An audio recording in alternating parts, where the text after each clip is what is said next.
All right. Hello, everybody. So today we're going to be talking about speciation. So title your notes.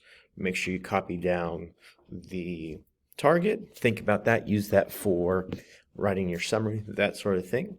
So you should be able to talk about the main thing that we need for speciation, the main thing we need for making new species. What sort of forces are going to create that? So we should probably first describe what is a species. There are multiple definitions. So there's a taxonomic level sort of definition, like just naming things, species. The sapien here, that's the species, it's lowercase, right? Homo is our genus. So when we're categorizing all these different animals, they all have a genus and species name. So genus is a little bit bigger category, species is more specific, right? So that's one. That model of naming things has been around for several hundred years.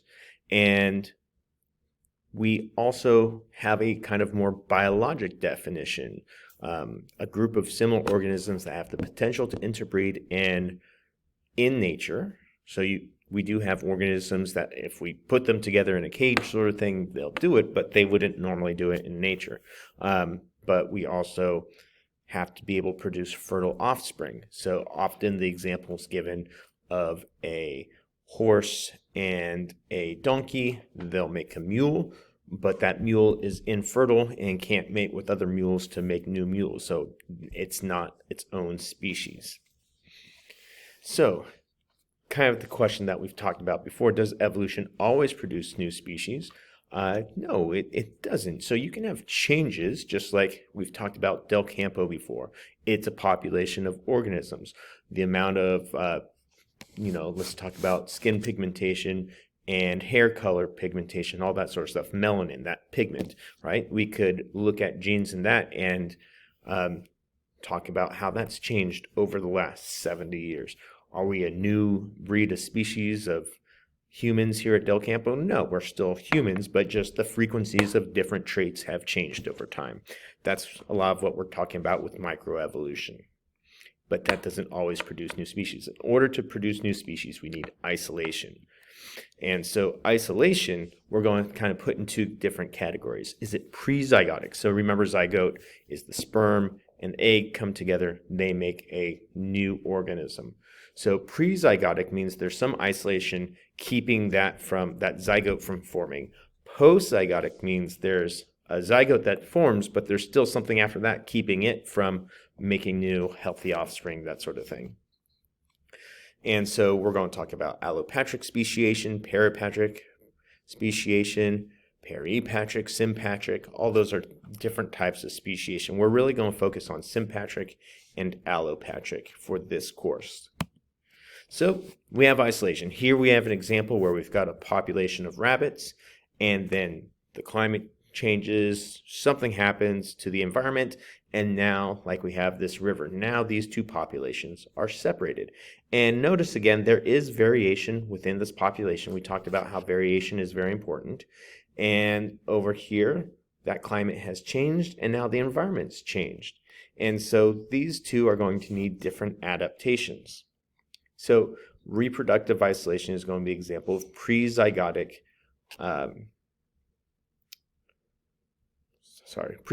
isolation with this geographic isolation, right? So different geography, that's what's keeping them apart, and so they're separated. What type of speciation results from geographic isolation? This is that vocabulary word. It's allopatric speciation. So allopatric speciation, geographic isolation, those are two of the same things. All right, so it's preventing gene flow. And if you remember what we talked about the other day, gene flow is where big populations are moving. Kind of think of it migration. So if they're moving, they're bringing their genes with them, they're exchanging genes. If we isolate, they can't exchange those genes. They kind of keep insulated, right? So here we have on the Grand Canyon, one side gets a lot of sun, the other side doesn't. So there's different environments. Even though these two squirrels are just, hundreds of meters away, they're different species because their environments are vastly different. All right, here we've got owls. They're both spotted owls. But think of what it's like in Seattle, Oregon. You've got these rainforests, these tall pine trees, all that sort of heavily wooded areas, whereas down here in the Southwest, it's high desert. So completely different environments. So they're going to be adapted to different things. They do have the ability to fly and, migrate to one another, but they are spending their time mostly in these two different environments. So they adapt to those two different environments. All right, again, allopatric speciation. So we said the habitats differ, species adapt to their habitat. Sympatric speciation, they're in the same place. Think sympatric, same place. They are not geographically isolated. So we've got this rainforest, and you can see I've got this really tall tree, and then I can't even see the floor of the forest. So there's different environments in the same area vertically. So these populations that are living in this area are going to be separated by kind of different factors. So one of those would be temporal isolation. Tempo, think the tempo of song, we're talking time. So here I have two really closely related New World monkeys. This is a capuchin monkey, this is an owl monkey. Right? You've probably figured out, look at, oh my gosh, this guy has giant eyes. Yeah, he has pretty big eyes. He has better vision at night. Not great vision at night, but better vision at night than does this capuchin monkey. And so the idea is, normally you're not going to see two really closely related organisms living in the same place because they're going to be competing for the same sorts of resources. And one's just going to do better than the other, and the other one will kind of disappear out of the population.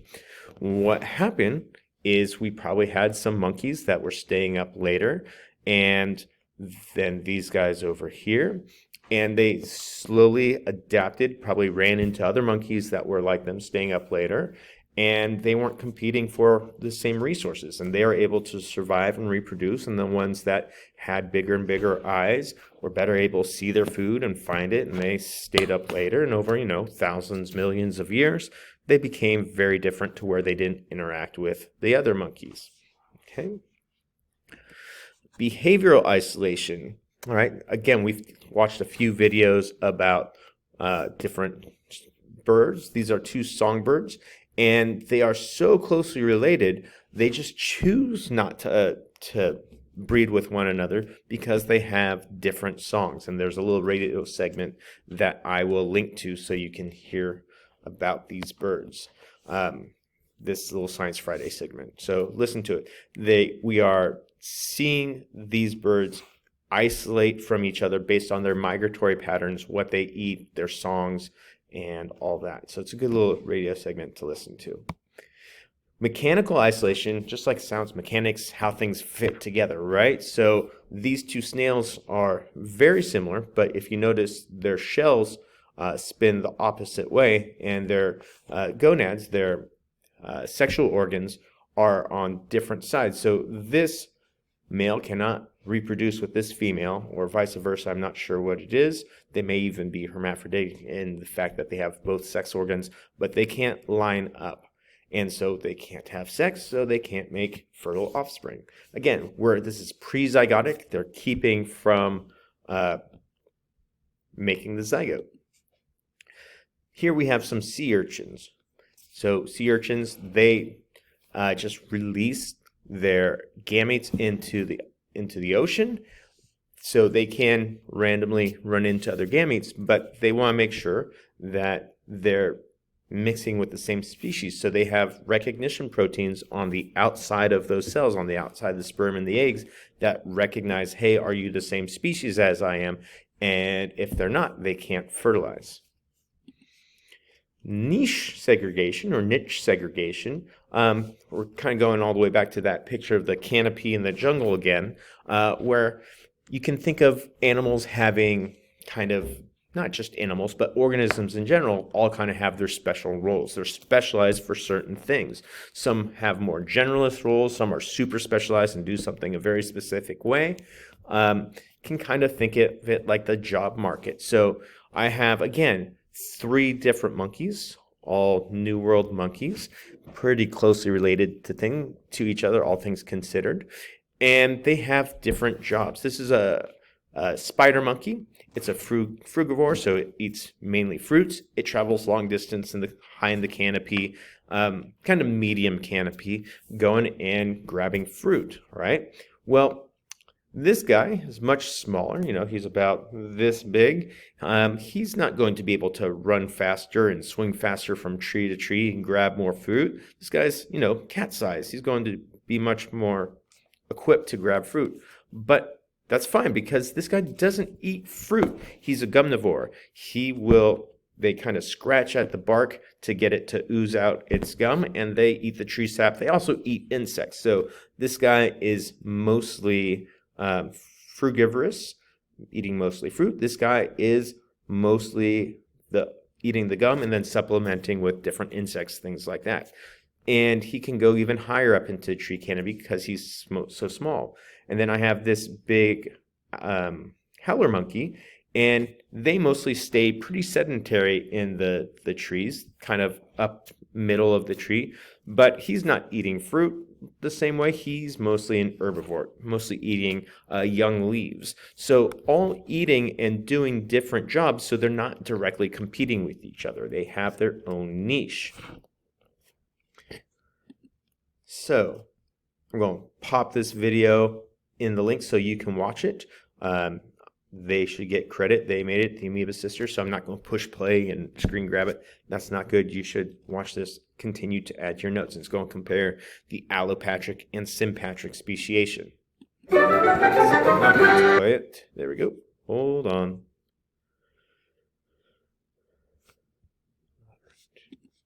So, another kind of thing that has to do with now post-zygotic factors are going to be reduced hybrid viability. So a hybrid is when we're mixing two things. So we've mixed two different species.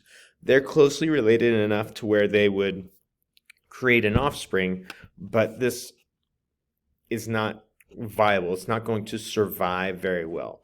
It's not going to probably even make it all the way to adulthood where it would be able to find another mate. We talked about the mule and the horse and the donkey. We've got the horse and the donkey. They made a mule. Well, this mule will not be able to find another mule to mate with and make an offspring. Okay. There's also the henny. So if you have, I always forget which way. I'm pretty sure it's a male horse and a female donkey. You get a mule. And if you have a male donkey and a female horse, I'm pretty sure it's a henny. It might be flip-flopped, but they're, same idea. It's not a viable offspring. It can't reproduce offspring. We also have hybrid breakdown. The other plant starts making its way to adulthood, but then it breaks down and is not able to live anymore. So here's a little question. It says, true or false, evolution happens at a steady state. So we get a steady amount of new organisms and new changes as time goes on. Think about that for a little bit. And the answer is kind of a trick question. Both happen. So if we look over long enough periods of time, the number of mutations is pretty consistent. The number of changes is pretty consistent. But if we look into shorter times, we have this period of lots of static, not much change, and then big growth all at once. All right, and we call that punctuated equilibrium. So we find that there are events, climactic events or natural disasters, things that happen that cause need for lots of rapid change. Whereas gradualism is this idea that everything's just kind of slowly happening over time. We find that punctuated equilibrium is a lot more what the fossil record supports. So you can think of the dinosaurs. They disappeared about 65 million years ago. We talk about how there's a big meteorite that struck, as well as increased volcanic activity. It led to big changes in the environment, which led to the dinosaurs not being able to adapt fast enough to those changes, so they died out. What we had then was the mammals that were around were kind of small rodent-sized mammals. They were spending a lot of time underground, And then they were able to come and kind of take a lot of the jobs of the dinosaurs. And we call that adaptive radiation.